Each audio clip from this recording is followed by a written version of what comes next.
Assalamualaikum warahmatullahi wabarakatuh. Hello everyone, my name is Nazatasha binti Nazif. Assalamualaikum warahmatullahi wabarakatuh. Hi everyone, my name is Nur Adawiyah binti Muhammad Ashari. Assalamualaikum warahmatullahi wabarakatuh. My name is Nur Akila binti Muhammad Nafi. Hi and Assalamualaikum. My name is Hanifah binti Aswandi and I'm from IC 120482. Today, our group will present the topic of Al-Mashaqah Tajlib At-Taysir, which means hardship Begets facility. The content of our presentation is first, category of hardship, second is reason of ruksah, third, branches of maxim and its application, and the last one is current issue. Today I would like to present the category of hardship. Okay, there are two categories of hardship, which is hardship that permanently accompanies acts or worship, which is there are 3 points. First point is a woman who is pregnant and still breastfeeding the child is given to opportunity to fasting or break the fast. Second, it is the hardship associated with performing ablution. And the last one is ruksah on abortion Friday prayer and tayammum on the body. For the second hardship, which is hardship that does not accompany acts of worship most of the time, which is there are 3 points also.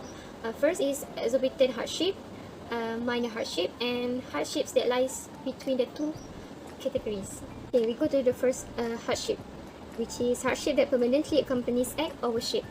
It means when someone implements an obligation or prohibition that can causes excessive hardship.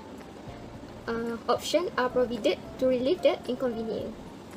Okay, now we go to the first point, which is a woman who is pregnant and still breastfeeding the child is given the opportunity to fasting or break the fast. There are some misconceptions about whether or not a pregnant woman should replace fasting. There are four different views of sex. But according to Dr. Yusuf Al-Fadrawi, most diagrams are opinions expressed by Ibn Abbas, which is it is possible to break the fast by pregnant and nursing women for fear of themselves or their children, and they only have to pay for the fidyah based on verse, and it is compulsory for those who are unable to fast because of old and so on to pay the fidyah of feeding the poor. Okay, the second point is the hardship associated with performing ablution, which is tayammum. Tayammum is to deliver or rub dust on the face and both hands under certain conditions. Tayammum is used to replace the ablution or compulsory bath. For example, head and nifas, in the absence of water or the use of water, and it is ruksah or purification given by Shara'i to mankind. Okay, now we go to the last point, which is ruksah on abortion Friday prayer and tayammum on the body. As we know, a worldwide hamper has been infected with the virus COVID-19. It is no exception in our country of Malaysia. In this case, some worship cannot be performed as usual. For example, Friday prayers and tayammum on the bodies. Friday prayer were abolished and replaced with Zuhur prayer only. This practice was to prevent people from being infected with COVID-19, which could lead to death by assembling during Friday prayers. According to UAE Fatwa Council, anyone infected or suspected of having the virus in public or going to the mosque to perform Friday prayers or congregational prayer is illegal. Okay, now we go to the second hardship, which is hardship that does not accompany acts of worship most of the time. First point is exorbitant hardship. Exorbitant hardship is a person bears the risk of losing his life or limb or function. Such hardships certainly provide convenience because the Shari'i means life and limbs to be preserved in order to maintain the benefits of the world and the hereafter. This objective is more beneficial than losing a life or limb when performing a worship. The purpose of life preservation is the preservation and protection of human life in all circumstances. For example, one of the closest situations we have to face is the COVID-19 outbreak. The number of deaths is also increasing day by day. Dr. Zulkifli Muhammad Al-Bakri suggested that the Sharia Maqasid be focused on preserving life, intellect, and posterity. Next one is minor hardship. This minor hardship is a small thing. it does not have a profound effect on a person. So Allah Subhanahu wa Ta'ala does not consider minor hardship because it does not exceed or does not reach the purpose of actual hardship use. For example, such a trivial discomfort in finger, or a slight headache, or queasiness. This type of hardship is not considered by the lawgiver for overriding the normal status of a rule. The last one is hardship that lie between the two categories. In this case, those who are closer to the great tribulation will make the same decision, and the closer to the lesser, it will make the decision, depending on the judgment of a Muslim jurist. For example, a Muslim is threatened with death if he does not join Islam or apostatize for the sake of his life. This statement can be further reinformed by the validity of apostasy, which is the will. A person who does what can lead to apostasy should do it at his own will and pleasure. Okay, that's all from me. Now, I will pass my presentation to Adawiyah. Thank you. Okay, thank you, Akila. Okay, let's continue with the next topic presentation, which is a reason of rusa. If you want to know, scholars have identified 7 possible causes of rusa that can be applied to human, which is traveling, sickness, coercion, ignorance, forgetfulness, difficult or umum al-balwa, and deficiency. But I would like to present 2 of them, which is forgetfulness and umum al-balwa. First, I will explain about forgetfulness. Okay. What is forgetfulness? Forgetfulness is the lapse of memory, or it is a state of not remembering a matter when it is needed. For your information, forced and forgotten consumption are 2 of the reasons for the abolition of this hukum. Indeed, the Messenger of Allah described 2 reasons for removing this hukum in his word. Inna Allah tajawaza li an ummati al-khata'a wa nisyana wa mastukrihu alayhi, which means Allah has abolished the sin of my ummah when they are wrong, forgetful, and even forced. Okay, the fuqaha agreed that forgetfulness is legitimate to be used as an excuse to prevent them from being punished for their wrongdoing. Okay, let's take a look for the example of forgetfulness in the context of muamalah. Okay, as you can see here, it stated that if a debtor forget about his debt, which could be the sale price of subject matter or a loan, and he continues to forget until he dies, then in this situation, the individual will not be punished for his or her failure to settle the debt, unless the wealth or property acquired is illegal or it is intentional to forget the debt because he or she does not want to pay it. So, I will give you a simple situation so that you can understand it easily. This is Abu and this is Ali. Abu is a debtor who borrowed money from Ali, which is 10 ringgit. So, a few days later, Abu had to move to Perlis because his father had to work there. So, then Ali and Abu didn't meet each other for a long time until Abu died. So, in this case, it's shown that actually Abu is not guilty because he doesn't have any intention to not pay back the debt to Ali. So in Islam, if you totally forget about your debt, it will prevent you from getting any punishment. As a Muslim, we know that things related to debt is very crucial. So what we have to do to prevent this from happen? So what you have to do is this.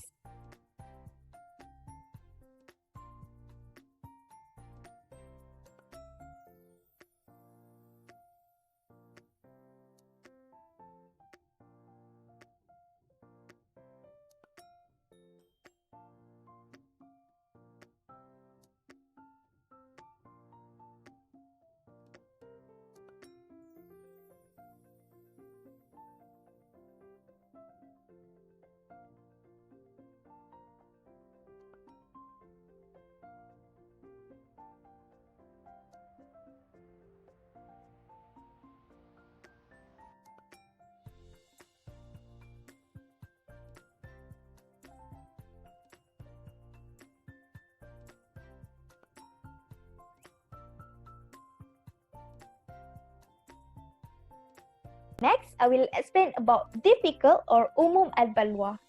Okay, what is umum al-balwa? Literally meaning of al-balwa is widespread difficulties. In terms of fiqh, it is a difficulty that is difficult to avoid by a mukallaf because it is widespread or is common. According to Zuhaili, al-balwa is spread of trial, making it tough for any person to get rid of it and avoiding it. And if you want to know, the nature of al-balwa is a repetitive, or in the other word, it is always prevalent in the society, especially mukallaf. As you can see here, this is one of the example of al-balwa in the context of muamalah, which is bay al-mu'attah. Bay al-mu'attah is when the buyer pays the price while the seller deliver the goods without mention any ijab and qabul between them. Do you understand? Why not? You watch scene here, so you can understand it easily. Yes, ma'am. May I help you? How much is this? This is 60 ringgit, but if you buy 2 or more, I will give you 50 ringgit per packet. I want 2 packet. 2 packet. Okay, sure.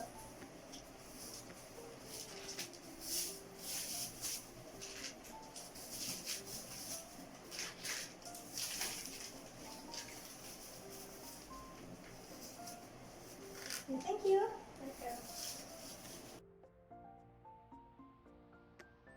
There are several different views presented by the fuqaha. First, allow for absolute authorization when it becomes the norm of the society. It means that when a place is usually not mentioned ijab and qabul while they are doing the activities selling and buying items, so there are no need to mention it because it has become the norm of society there. Second, not entirely permissible where it is only allowed to sell and purchase small items, inexpensive and regular or daily items. Not entirely permissible means some item you have to mention ijab and qabul, and some item you didn't need to mention ijab and qabul, like you sell and purchase small items, inexpensive and regular or daily items, like you buy grocery items and something like that. Okay, third is can be made if both parties clearly their interest, whether it has become customary, which is uruf, to human or vice versa. It means that when the buyer and the seller show their interest to make the transaction, so that there are no need to mention ijab and qabul without looking at the customary, which is uruf, or vice versa. For the sale of cheap goods that are made regularly, then it is forgiven based on al-balwa. This is because the pronouncement of ijab and qabul that are required on every individual involved in the sale and purchase of daily goods will cause trouble. As previously explained, height, frequency factor, and custom, which is uruf, have been well received by humans, are some of the important factors that can be the basis for an exception or forgiveness based on the original hukum, which is al-balwa. In a nutshell, it should be understood that the use of al-balwa is not intended to legalize what has been forbidden by Allah subhanahu wa ta'ala, but it's just a relaxation given to a Muslim to perform a sharia without any doubt and to make one worship more perfect. As long as it can be avoided, then the person should do so, because if it is left for the reason of al-balwa, then it is a mistake. So that's all from me. Thank you. I will pass the next presentation to the next presenter, which is Nazwata Shah. Thank you, Adawia. So next, I will present about the branches of this maxim and its application. The branches of the maxim is إذا ضاق الأمر اتسع وإذا اتسع ضاق, which means when a matter is difficult, a facility is accorded, but when the difficulty is removed, the facility is rescinded. This method is used when someone or any Muslim have any difficulties in implement any kind of worship or any Sharia law. This means that the hardship they experience cause them to have inconvenience about the hukum in their problems. This method is one of the methods that has been issued by Imam al-Shafi'i because he once answered some questions with this method. For example, Yunus bin Abdul A'la once asked him about the legal status of a woman who had no guardian, which is wali, accompanied by men who are not her muhrim. Spontaneously, Imam Shafi'i answered that question with this method.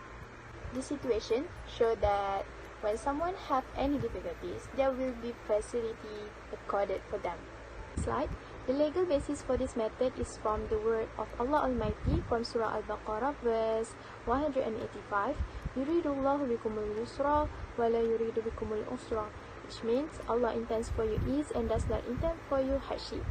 Next is from the hadith of the Prophet, and the meaning is from Abu Hurairah from Rasulullah sallallahu alaihi wasallam. He said, "And no one can make it difficult for a religion unless he is defeated by it," which is getting harder and harder. Generally, this legal basis clarify that when someone have any difficulties, there must be facility for them, or there will be ease for them doing anything or any activities. And nothing is difficult in our religion unless there is condition that cause it to be hard for them. The narrow condition referred to in this method is when one has difficulty performing an act related to Islamic law. If a Sharia law causes a person to be burdened to meet his or her needs, then they have the right to obtain a relief and relaxation of the law because of that reasons, which is the difficulties. As Muslims, we are all required by God to fulfill our responsibility as His servant by obeying His commands and abandoning His prohibition. All of this is to preserve our well-being as a human in this world. All the rules from Allah are intended to simplify our lives. Therefore, we will not have any difficulty in carrying out our responsibility as His servant, except in the case of mashaqah, which is the hardship we experience. When we are in that condition or in mashaqah, Allah will provide a way and make us not to feel that the thing is a burden to us. So next, I will present about the scholar's explanation of the method. There are two opinions, which is from Ibnu Abi Hurairah and Al-Ghazali. Ibnu Abi Hurairah said that this method can be applied only when a matter is difficult, so the facility can be accorded. But when the difficulty is removed, the facility is rescinded. Next, Al-Ghazali said that if something goes beyond the limits, then the provisions of that law must go back to its original law. Basically, the opinion of Al-Ghazali just has the same meaning with what Ibnu Abi Al-Hurairah just said. What we can interpret from this opinion is, even though every mukallaf has given the opportunity to gain relief in every difficulties they experience, that does not mean that this method can be used in any way they like, or they can use them in any situation that they just feel like it's hard for them. So, based on what Ibnu Abi Hurairah just said, when a matter is difficult, a facility is accorded. This statement can be seen when someone is lost in a forest and he has been without food for several days. The only thing he can find in that forest is a pork, which is prohibited for him. As he has not been eaten for several days, he is allowed to eat the pork, but only with a little amount, just to fill his stomach. So the next statement, when a difficulty is removed, a facility is rescinded. This means in that case, if a person is already filled his stomach with that little amount of that pork, he can't consume it anymore, which is when he already found a halal food, he cannot consume or take that pork anymore. If this happens, they will be considered as underestimating the God's law, because we need to go back to the original law, which is a pork is prohibited for us. Next, I will explain about the application of this method in our daily lives, especially in muamalah. So first, as we all know, a contract to sell a commodity that is not owned by us is invalid in Islam. But when a situation of hardship or mashaqah we experience in Bay'at Salam, then this method can be applied, or it is allowable for us. The example is when a seller wants to sell a commodity which is not owned by him yet, but because he needs a finance as his resources to process or produce the product, it is allowable because if he doesn't sell anything, it will affect the entire community. Second, This method also can be applied in a situation where Muslim minorities living in a non-Muslim countries and there is no Islamic financial institution. In this case, it is allowable for them to use conventional banking because they need financial to settle the important needs such as the home finance. Lastly, as we all know, if someone already made an agreement in Ijarah contract or lease contract, they are not allowed to cancel the contract unless with mutual agreement with the lessor. But in the situation when someone made an agreement to ship goods to the other party, but later found that the ship cannot process the delivery due to some reasons, it is allowable for them to cancel the contract because there might be any hardship for both of the parties. They cannot force them to pay the lease while they are not using the ship to deliver the goods because it may be inconvenient for both of the parties. That's all from me, Nazutasha binti Nazib. So next, I will pass my presentation to Hanifazrin binti Aswandi. Thank you, Nazwatasha. Now, I will present my point, which is current issue. There are three current issues that I have found, which is the firstly is the use of conventional insurance for high-risk products, as Takaful does not provide protection risk. Second is transfer of debt, which is Hawala contract. And the third one is the use of conventional bank when living in non-Muslim countries. The first current issue is the use of conventional insurance for high-risk products, as Takaful does not provide protection risk. When Takaful does not provide protection risk to products for Muslim purchase, Muslim has to use conventional insurance to avoid any difficulties in the future. The original law of using conventional insurance product is haram because there are some conventional insurance is against Islamic principles such as riba, gharar, and maisir. However, exceptions are given in this situation based on Islamic method, which is hardship begets facility al-mashaqqah tajlibu al-taysir. Unlawful substances can be permitted as long as there is no other alternative that exists at that time, as necessities darurah can make unlawful things acceptable in an emergency situation. This can be concluded that Islam permitted the consumption of any prohibited things when anyone faced this kind of critical situation. Same goes to the use of conventional insurance for high-risk products, as Takaful does not provide protection risk for those products. Muslims are allowed to take out conventional insurance in order to avoid any difficulties in the future. The second current issue is transfer of debt Hawala contract. The transfer of debt can happen when the person that has the debt does not have the capability to pay back the debt. Propindo Islamic Cooperative Indonesia is one of the places where we can see the implementation of Hawala contract. It is being used in trade sectors and it's involving Islamic Financial Institution IFI. Any decision with accordance of the execution of something can cause a person to experience difficulties. Then, there are the options and methods which may be taken to get over the difficulty. As a conclusion, Hawala contract can give effect to anyone who apply this method, which are the transfer of the debt and its payment liability from the principal debtor to the transferor. The principal debtor will also be discharged from the debt and its liability, and the right of the creditor to recover the debt from the transfer. This exception is given based on the fiqh method, which is al-mashaqqah tajlibu al-taysir, hardship begets facility. The third current issue is the use of conventional bank when living in non-Muslim countries. Muslim minority in non-Muslim countries can be seen to be facing some difficulties when it comes to financial system. They may be allowed to use conventional banking temporarily due to the needs, as there is no Islamic finance in the area or for the product they want to purchase. This is because there are no facilities for Islamic financial institutions in non-Muslim countries, and this is one of the case for some of the Muslim minority living in non-Muslim countries. This can be concluded that there are not many facilities for Islamic financial institutions provided in most of the non-Muslim countries, and this can increase the difficulties faced by Muslims when they want to deal with this kind of problem in the future. If they did not use the conventional bank service, they might get in some difficulties. In order to avoid the hardship due to the absence of Islamic financial, they may be allowed to get into the conventional bank to decrease the risk temporarily. This can be concluded that Islam permitted the consumption of any prohibited things when anyone faced this kind of critical situation. Muslims are allowed to use conventional bank as they might experience some difficulties if they did not take conventional bank, as the exceptions are given in this situation based on the fiqh method, which is hardship begets facility al-mashaqqah tajlibu al-taysir. And that's all from me. Thank you.